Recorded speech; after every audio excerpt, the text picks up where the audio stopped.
Hola amigos, bienvenidos a Spanish Lessons for Me. Me llamo Ángela. Today, vamos a aprender el tiempo imperfecto. Today we're going to learn the imperfect tense in Spanish. Up until now, you have learned the preterite, el pretérito. Ahora vamos a aprender el imperfecto. Estos dos tiempos, these two tenses, no son intercambiables. They are not interchangeable. So today you are going to learn two things. Uno, cómo conjugar los verbos en el imperfecto. Y dos, cuándo usarlo. The imperfect tense is one of the easiest tenses to learn. So this, I know, is going to be a breeze for you. The main thing with the imperfect tense is knowing when to use it, but I'll give you plenty of examples so that you're clear on when to use it. First, we're going to talk about how to conjugate the verbs. So I will give you the endings in the order that we always learn them in. Yo, tú, usted, él, ella, nosotros, vosotros, ustedes, ellos, ellas. Para verbos que terminan en ar, so verbs that end in ar, the endings are aba, abas, aba, ábamos, abais, aban. As you can tell, there's only one accent, and that is in nosotros. For verbs that end in or ir, the endings are ia, ias, ia, íamos, iais, ian. And as you can tell, they have an accent. All of them have an accent. So let me give you an example. Take the verb hablar. It ends in ar. So the mechanics are the same as with the other two tenses. You'll take the verb, take out that ending, the ar, and then replace it with the correct ending, with the ending that you want to conjugate for. For example, if I want to conjugate for yo, I know my ending is aba, so I will say hablaba. I used to speak, hablaba. Okay? For tú, hablabas. Él, ella, usted, hablaba. Nosotros hablábamos. Vosotros hablabais y ellos hablaban. Now let's take a look at verbs that end in or ir. An example would be comer, to eat.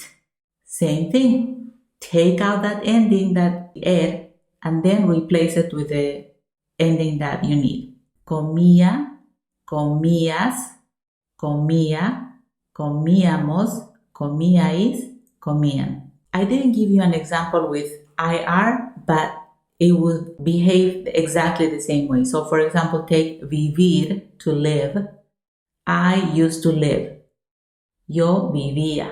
Tú vivías. Él, ella, usted vivía. Nosotros vivíamos. Vosotros vivíais. Ustedes, ellos, ellas vivían. With the imperfect, solo hay, there are only, tres verbos irregulares. There are only three irregular verbs. So let's take a look at the first one. Ir. Yo iba. Tú ibas. Usted, él, ella, iba. Nosotros íbamos. Vosotros ibais. Ellos iban. Ser. To be. Yo era. Tú eras. Usted era. Él o ella era. Nosotros éramos. Vosotros erais. Ustedes eran. Ellos o ellas eran. And last, ver. To see. Yo veía. Tú veías. Usted, él o ella veía. Nosotros veíamos. Vosotros veíais. Ustedes veían. Ellos, ellas veían. And that's it. If you learn these three irregulars, you're done. There are no other irregular verbs. You don't have to worry about stem changes. Now it's all about learning when to use them. So one of the things that we use it for is to describe the past. So for example, if you take a look at the screen, you can see that it's night and it is raining. So for this one, you would use the imperfect and not the preterite. For this, I would say, era una noche lluviosa. It was a rainy night. I could also say, llovía mucho.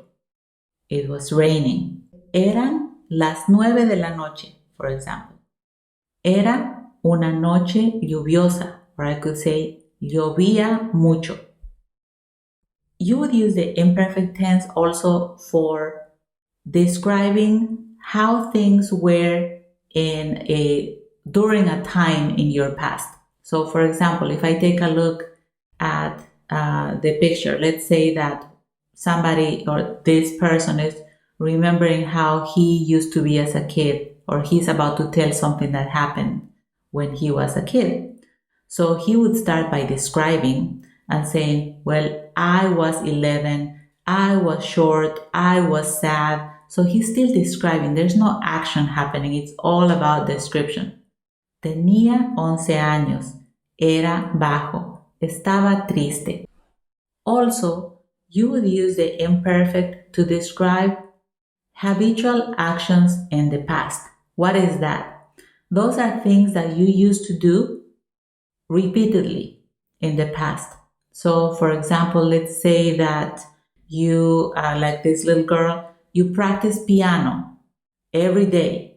So in that case, if you're saying, yeah, I used to practice piano, you would say, yo practicaba piano todos los días. Every day, it was a repeated action, so therefore you would use the imperfect. You would not use the pretérito. Here's another example.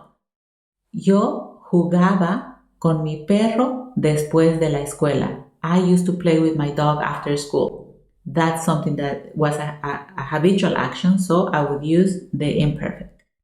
It doesn't have to be something that you used to do every single day. In the example that you have in front of you, it is about something that this person used to do every summer.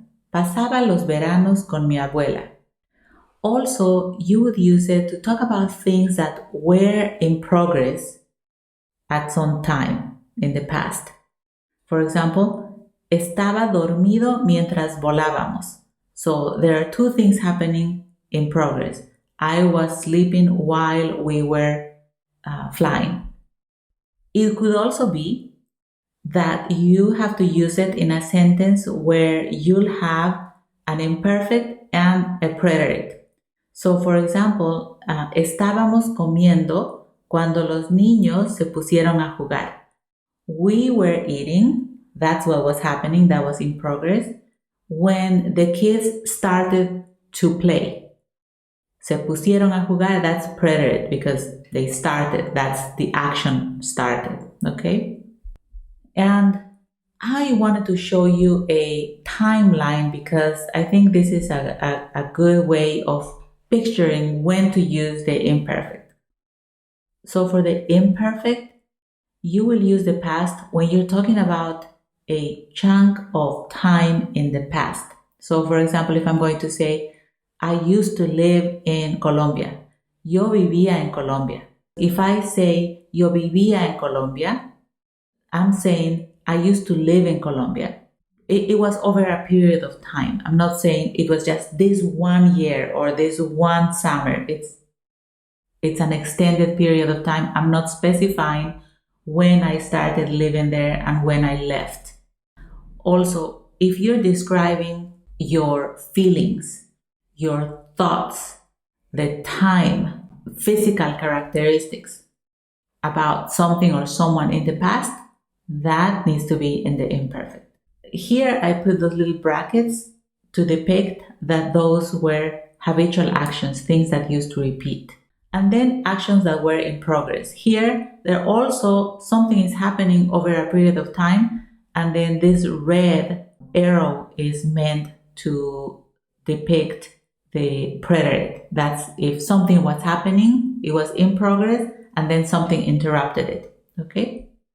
Another way of thinking about the imperfect is storytelling. In fact, the way that fairy tales begin in Spanish is había una vez, once upon a time. Había una vez, there was once upon a time, and that's the imperfect. Because you're going to be talking about something that existed at some point, an undefined period of time. And then you will probably begin your story setting the scene, telling me what was happening. Había un castillo, el bosque era verde, era de noche. I'm just using the imperfect because nothing has happened in my story. I am just using the imperfect up until now. For now, the first thing that I would ask you to do is memorize those endings, memorize the 3 irregular verbs, and then start using it. Because remember, Spanish or language learning in general is not theory.